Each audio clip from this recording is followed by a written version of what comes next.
She told us everything. Don't worry, I kept my word. She didn't suffer long. Here.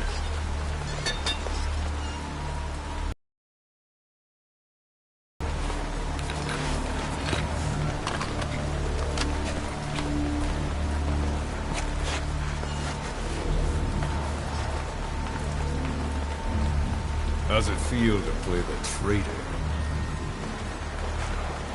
No more war games. You're a real man now, soldier.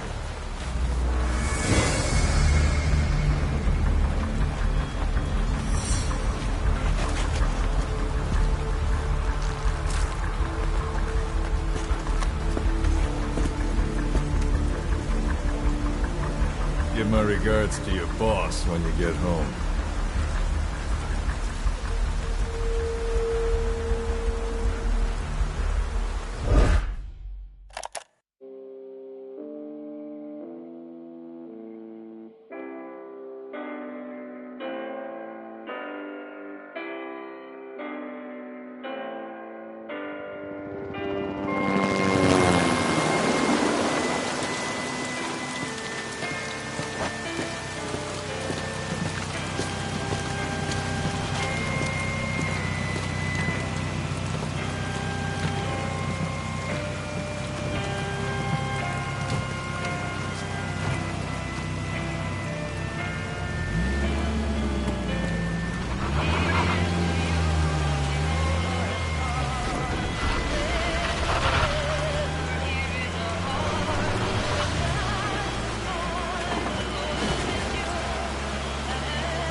10 days ago, we got reports that Paz was still alive. She survived. She was rescued by a Belizean fisherman who found her drifting in the Caribbean. So what's the plan? Silence her before we're compromised? No. I've got something else in mind. Our friends at Cypher suspect Paz could be a double agent. She's being held for interrogation at a camp on the southern tip of Cuba. Black site. Nice. A slice of American pie on communist soil, and out of U.S. legal jurisdiction.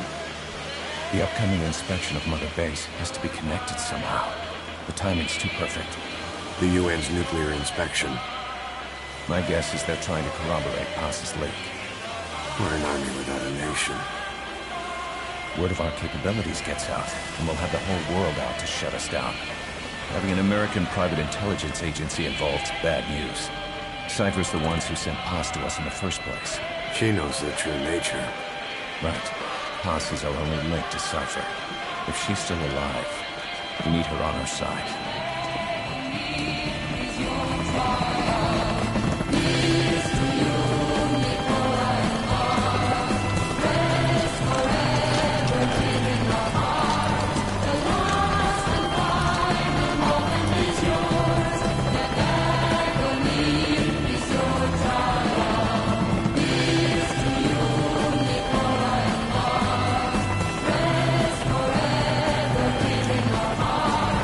The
So who's the other target? That would be Chico. He's being held in the same area as Paz. Last radio contact was 40 hours ago. Find them both. Bring him back alive. Enter the compound from the south cliff. Secure Chico and Paz, then report back from the rendezvous point.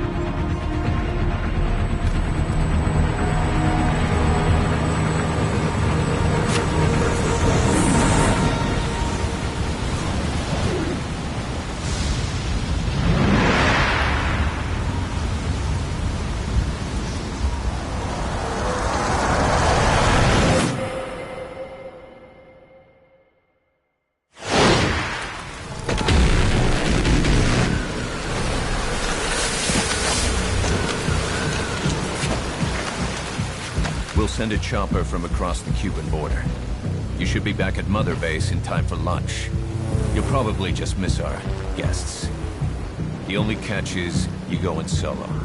The politically sensitive nature of the mission means backup is not an option. Fine. I like some alone time now and then.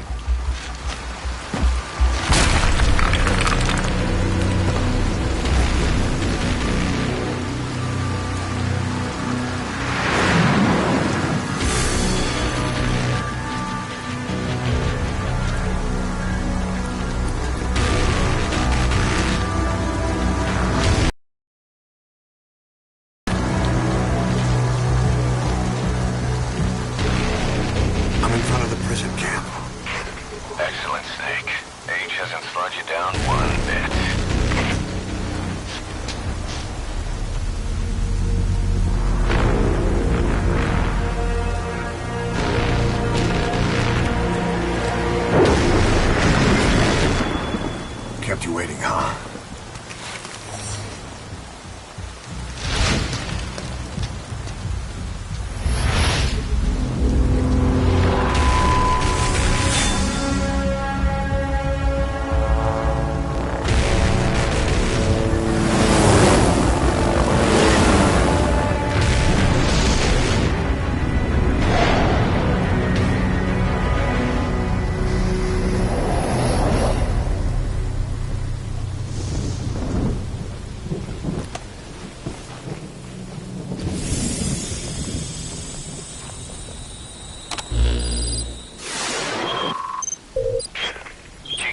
Are being held in an old unused part of the compound. Get inside and head northeast.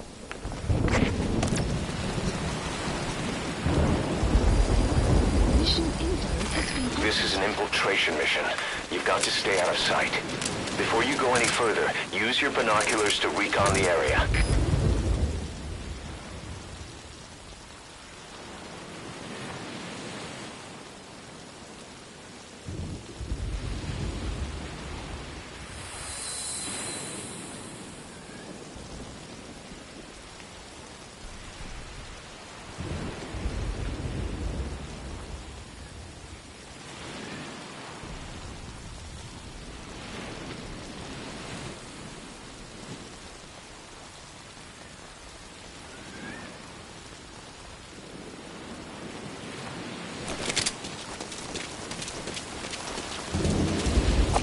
What do you see? Press the call button to get more intel.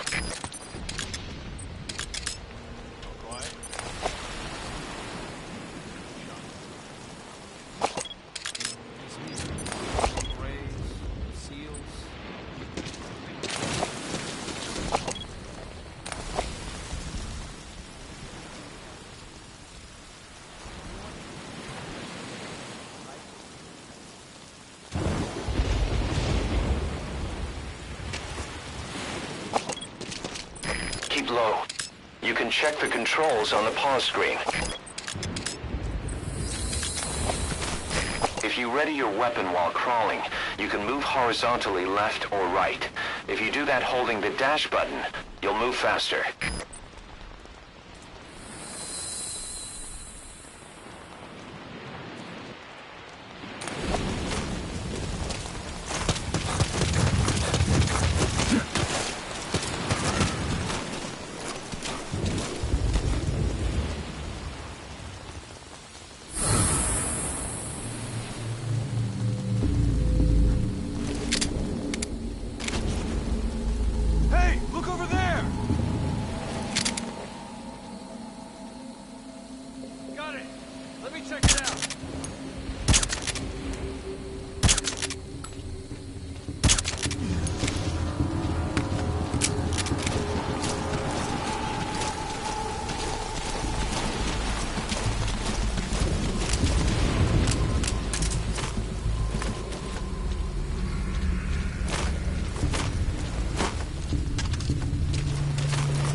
all your friends.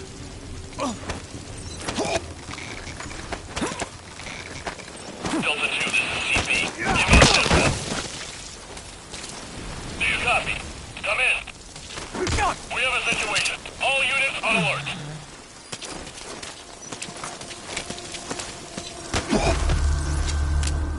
Speak. The map has been updated.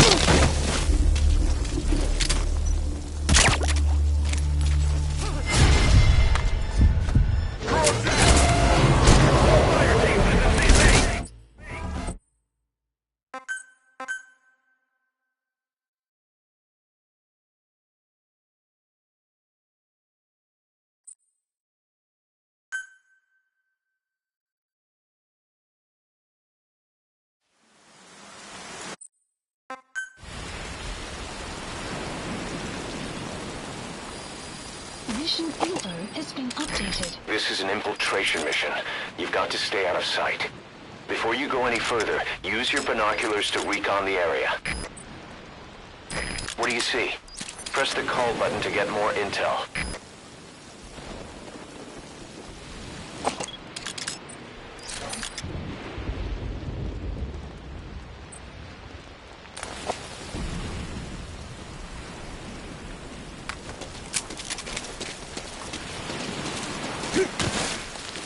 Keep low.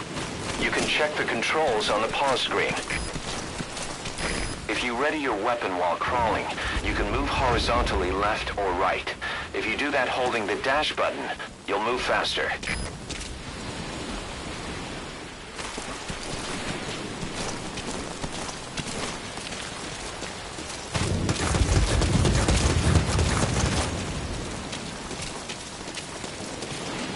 To climb an obstacle, press the action button.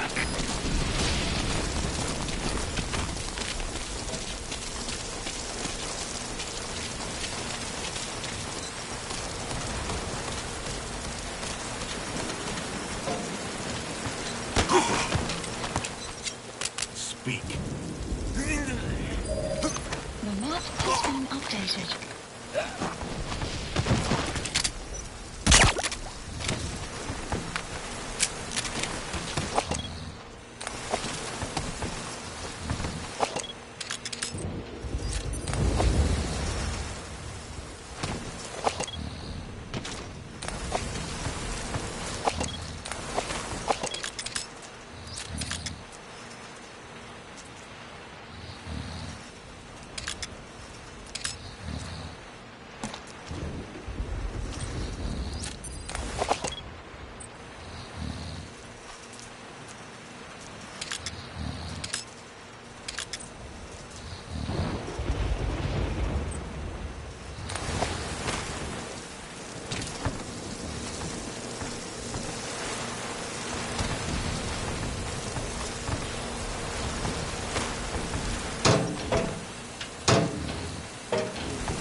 Head for the old prison.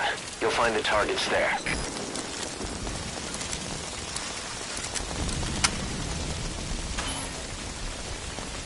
Now head east to the old prison area.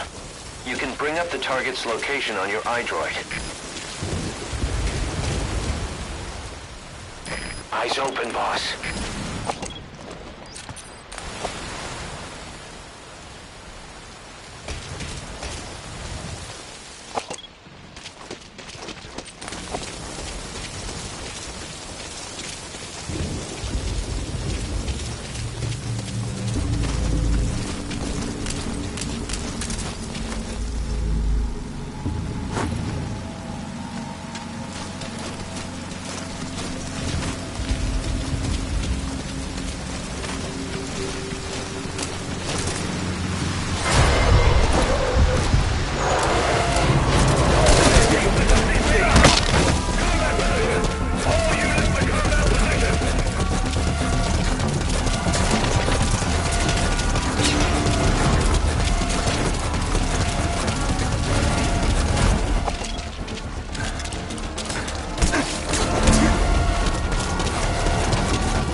this is an infiltration mission.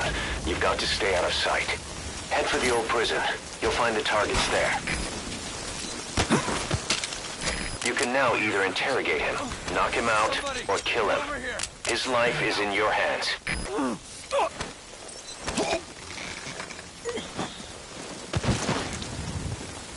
You should move the bodies of enemies somewhere out of sight.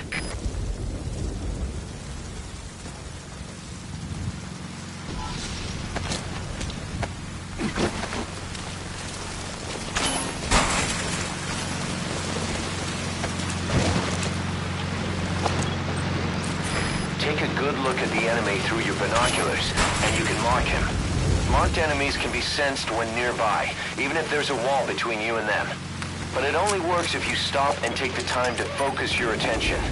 This helps you maintain situational awareness. Try it.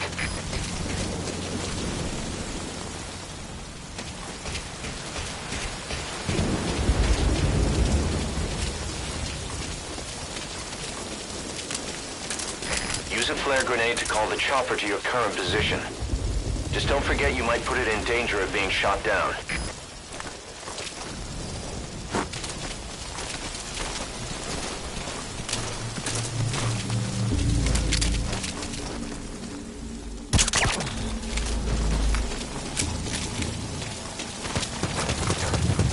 Contact me if you need advice.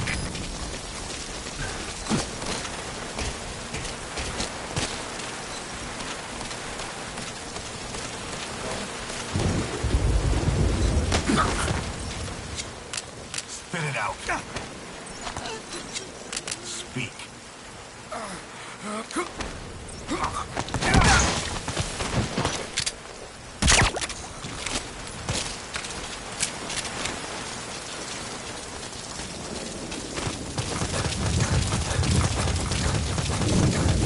The rain was coming down just as hard the day we met Paz.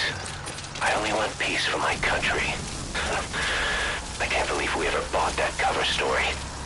After Paz tried to steal Zeke from us, and we watched her get pulled beneath the waves, there was one thing I kept asking myself, and which was the lie.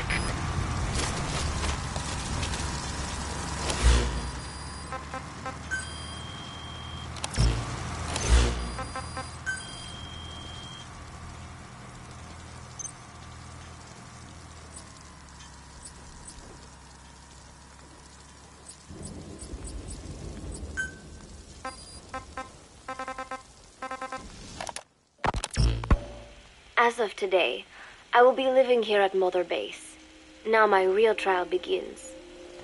Zadornov was paying my room, board, and tuition, but he has since been captured. I told the man that with no more money from the KGB, I could no longer afford school. He bought my story, and when I said I would be willing to work, he took pity on me and let me stay. For some reason, Miller really pled my case. That was helpful, but the man is still a fool. His men are no better. They think their training makes them strong, but that kind of strength is nothing in the face of true power. And better yet, they wait on me hand and foot, believing I am just a schoolgirl. Looks like I won't be working too hard after all. Just today, while scouting out the living quarters, I saw a group of them in the corner of the deck making a fuss. Going over for a look, I saw they were feeding a kitten. A bunch of grown hard men, and they're the ones acting like schoolgirls. Look, isn't he cute? What is wrong with them? Disgusted, I just nodded and smiled. I must stay in character after all. I indulged their chit-chat for a few moments. Then one of them asked me to give the thing a name. They had just taken it from its mother.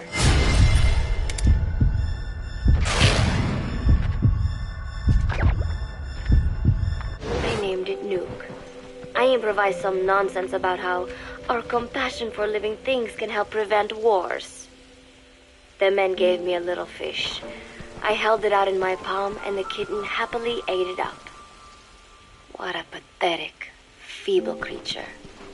It sickens me. Today, Chico invited me to go fishing with the soldiers. I suppose finding one's own food does have its merit, but I prefer not to be involved in such a degrading task. And their prattling on about fishing being fun is nonsense. I'm not here to find playmates. Nevertheless, distasteful as it was, I went along in order to maintain my cover. Chico thrust a fishing pole into my hands, and we went up onto the deck where several soldiers had gathered. They welcomed us warmly. With so few women aboard Mother Base, I'm treated like a princess. No one suspects I am neither a teenager nor a student. It was nice and sunny, with a gentle breeze and waves. As I cast my line and waited for a bite, the soldiers began to ask me all sorts of questions. As always, I answered according to our predefined scenario, feigning a smile. As I sat there feeding them lies, the fish began to bite, and the soldiers began to focus on their prey. Chico had his bait stolen by a fish, and got so angry that he stood up and nearly fell into the sea. Everybody laughed. It almost made me want to join in too. At some point, I got a bite myself. The instant after I felt that first gentle tug, the fish yanked the line with astonishing strength, and I let out a cry of surprise. I thought he was going to be huge. It was my first time fishing, and I was a bit flustered, so the soldier beside me helped by supporting the pole from behind. "Reel it in," they shouted. I nodded, turning the handle as fast as I could. I wondered what kind of fish lived below the surface, and thought back to the deep sea dives I had to do as part of training. Those were difficult days, but I remember finding the multicolored fish gliding through the water incredibly soothing. After a hard fight, I pulled it up. To my surprise, it wasn't even half a vara, rather anticlimactic. But I wasn't doing it for fun, so I wasn't the least bit disappointed. Nook was hovering nearby with an expectant look on his face, so I gave the fish to him. All in all, a thoroughly wasted day. Preparations are coming along nicely. No one suspects me of being the one to let Zadarnov out of his cell. Today, Amanda and I taught Cecile how to make gallo pinto. It is a simple home-cooked dish consisting of black frijoles mixed with arroz. It is well known throughout Central America, not just in Costa Rica, so it is no surprise that a Nica like Amanda would be good at making it. But I was raised in the States from a very young age, and could hardly even remember my mother's gallo pinto. Having to make chit-chat with that clueless bird lover and the so-called revolutionary was excruciating. And, clueless or not, I wanted to be especially careful around Cecile, the one who actually recorded that tape. Thankfully, Miller and his men seemed to believe I mistook the tape I found for one my friend made. In any case, one can never be too careful. Anyway, the three of us minced garlic and herbs, then cooked them in a pot with frijoles we'd soaked overnight. While waiting for them to cook, we sautéed onions and arroz in a frying pan. Cecile worked the frying pan according to Amanda's directions, but seemed a bit glum. She does have a knack for cooking, though. She is French, after all. We added water to the pan and watched the arroz begin to steam. While we waited, Amanda shared memories of her mother with us. They had been separated because of Somoza, but the taste of her mother's cooking was still fresh in her mind. When the frijoles were ready, we drained the water, stir-frying them with the rest of the vegetables. Quite a complicated process for home cooking. Nonetheless, it kept them occupied. The longer we sat and talked, the greater the chance of my arousing their suspicions. With women, it is not enough to just bat your eyelashes and giggle. It takes a lot of effort to divert attention. When the arroz was done cooking, we folded it into the frijoles and added salsa, stirring the mixture as it simmered. At this point, for some reason, the conversation turned to romance. Why does it have to be that way whenever women get together and chat? Cecile fancies herself to be well-versed in such matters, and gave Amanda all sorts of advice. It was harmless enough, until, to my irritation, she began pestering me whether there was anybody I liked. Not right now, I said, trying to dodge the question. But she pressed on. It's Snake, isn't it? I gritted my teeth and played it coy. Maybe. Cecile nodded and giggled. He is pretty sexy, isn't he? What a ditz. It's all I can manage to just survive. The thought of romance has never once crossed my mind. I have no interest in that kind of man. Soon enough, a rich aroma began to fill the room. The gallo pinto was ready. Nuke came over and rubbed up against our legs, looking for a handout. Unfortunately, it was not the kind. We let a few of the soldiers have a bite, and then headed off to the mess hall. The home-cooked flavor we'd achieved was a big hit with the men of MSF. Not that we are trying to impress them or anything. Even I could manage a dish like that. Snake enjoyed it too. Let me make this absolutely clear. I have no interest in that man.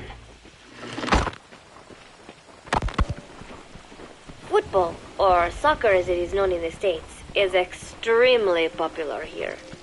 It has not caught on yet in the US, but it has legions of rabid fans all across Latin America. These fans can get so rowdy that it is commonly believed El Salvador and Honduras went to war in 1969 over scuffles in a soccer match. In reality, tensions between the two countries were already high. The match was merely one of the sparks that set them off. But these people are so passionate about this sport that the story seems plausible. Predictably, many of the soldiers here are fans. They have apparently divided themselves into Costa Rican and Nicaraguan teams and started playing each other. To play, you need a ball and 2 goals. The R&D team built and set up simple goals on the deck.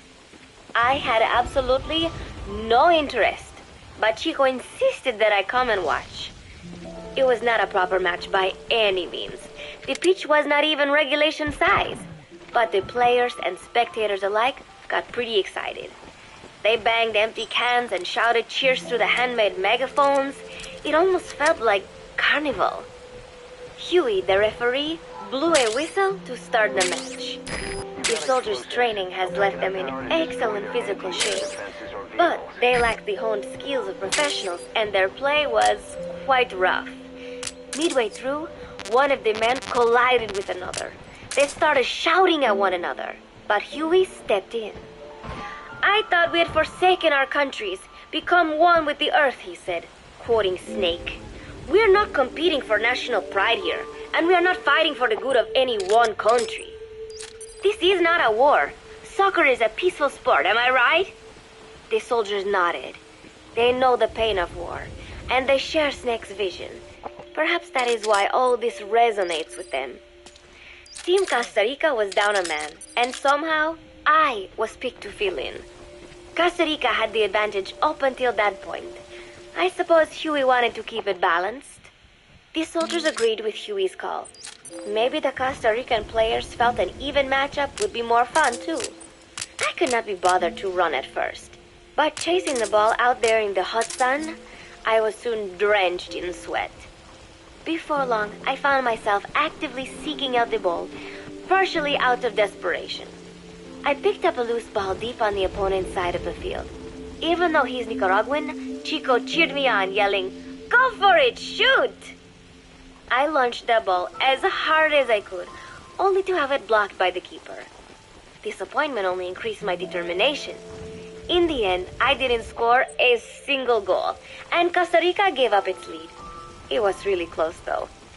We congratulated each other on a good match and sprawled out in the shade on the deck, exhausted.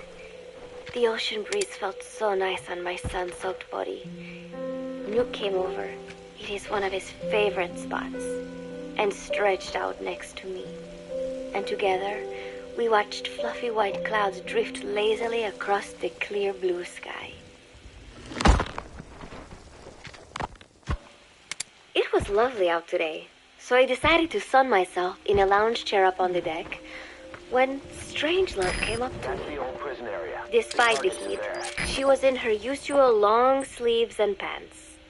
I waved at her. She looked away and mumbled, "Hello there. Fancy meeting you here."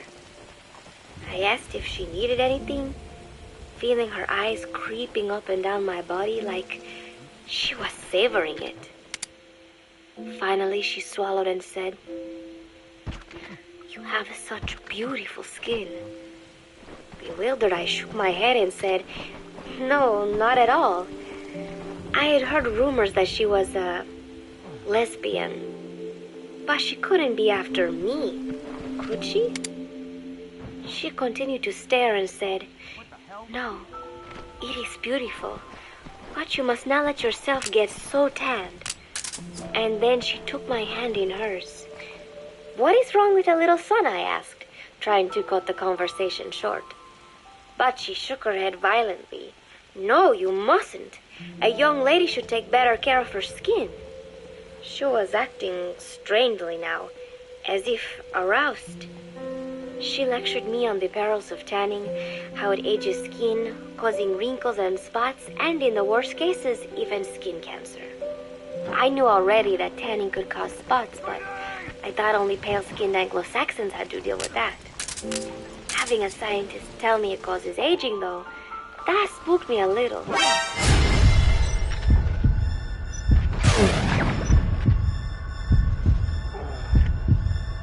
To keep playing the teenager, I will have to start paying more attention to my skin.